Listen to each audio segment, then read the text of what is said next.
show you how to use Picovoice's Orca text-to-speech on a web application. So the first thing you're going to want to do is download a Orca Params. It can be female or male. Today I'm just going to do the female one. I already have it downloaded, and next you're going to want to go to the Picovoice console and grab your access key. From there, you're going to want to create an orca.text-to-speech demo or whatever application that you're using, and this is a React project.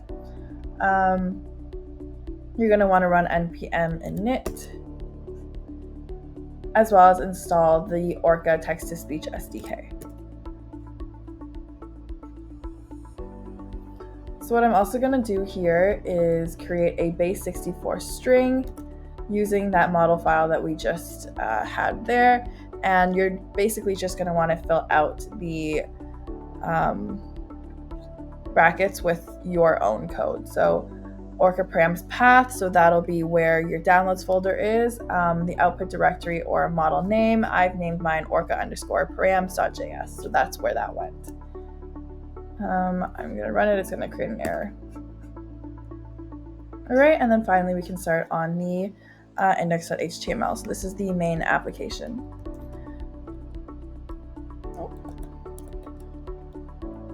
So the first thing you're going to want to do is to install what we need, as well as create a head. This body is just going to be our text input.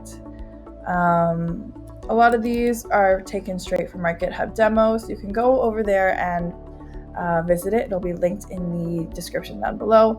This is the main part. What we've done right here is we've synthesized our model. It initializes the Orca text-to-speech, as well as synthesizes the speech itself. This just creates the audio and force to play the buffer, and just some more functions that'll create our sound. And there we have it. So save this and run our model using this, and we're going to copy and paste.